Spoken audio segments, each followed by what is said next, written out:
लखनऊ में सीएम योगी ने जेवर एयरपोर्ट का प्रेजेंटेशन देखा। आज कहा है कि यूपी के लोगों के लिए एयरपोर्ट मील का पत्थर साबित होगा। महामारी के बावजूद एयरपोर्ट का काम जारी है।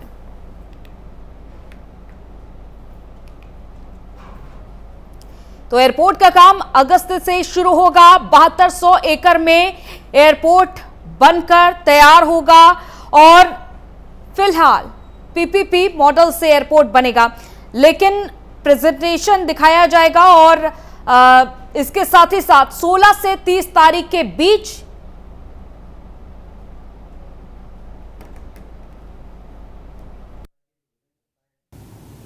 देश के अंदर आबादी के हिसाब से सबसे बड़े राज्य उत्तर प्रदेश के अंदर एयर कनेक्टिविटी को और बेहतर करने, राष्ट्रीय और अंतर्राष्ट्रीय उड़ानों की दृष्टि से विगत 4 वर्ष के दौरान किए गए प्रयासों को एक नई उड़ान होगी। विगत 4 वर्ष के दौरान उत्तर प्रदेश के अंदर नागरिक उड्डयन के क्षेत्र में काफ़ी विकास हुआ है।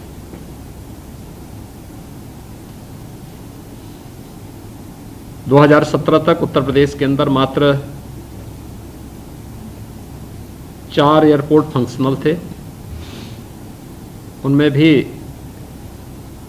ईमानदारी से 2 एयरपोर्ट में ही वायु सेवा चल पाती थी, जिनमें प्रदेश की राजधानी लखनऊ और वाराणसी। गोरखपुर में एक फ्लाइट, वह भी कभी कभी आ पाती थी, और यही स्थिति आगरा की थी। लेकिन आज मुझे बताते हुए प्रसन्नता है कि आज हमारे 8 एयरपोर्ट प्रदेश के अंदर क्रियाशील हैं,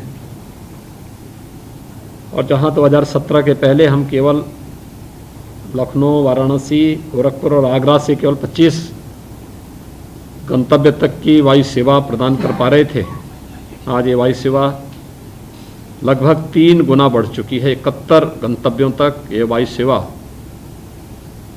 तेजी के साथ आगे बढ़ी है और 8 एयरपोर्ट हमारे क्रियाशील हो चुके हैं। कुशीनगर में इंटरनेशनल एयरपोर्ट के रूप में हमारा कार्य लगभग पूरा हो चुका है, और कभी भी हम इस एयरपोर्ट को इंटरनेशनल फ्लाइट के लिए प्रारंभ कर सकते हैं। जेवर एयरपोर्ट एक सपना था, न केवल मेरठ कमिश्नरी के नागरिकों के लिए, भी तो उस क्षेत्र का जो सबसे आर्थिक रूप से विपन्न क्षेत्र है, वहां के लोगों के लिए भी। मुझे याद है जब हम लोगों ने जेवर एयरपोर्ट के बारे में एक चर्चा प्रारंभ की थी, लोगों में एक सकारात्मक संदेश तो गया था, लेकिन वहां पर उसी तर्ज पर काफी बड़ी मात्रा में वही लोग फिर से सक्रिय हो गए थे, जिन लोगों ने नोएडा, ग्रेटर नोएडा या यमुना अथॉरिटी के बनते समय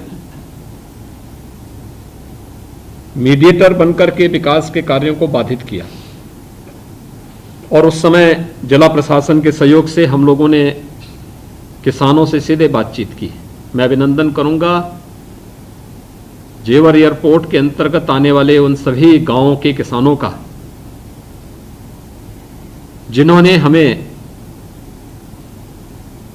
लोकल प्रशासन के साथ मिलकर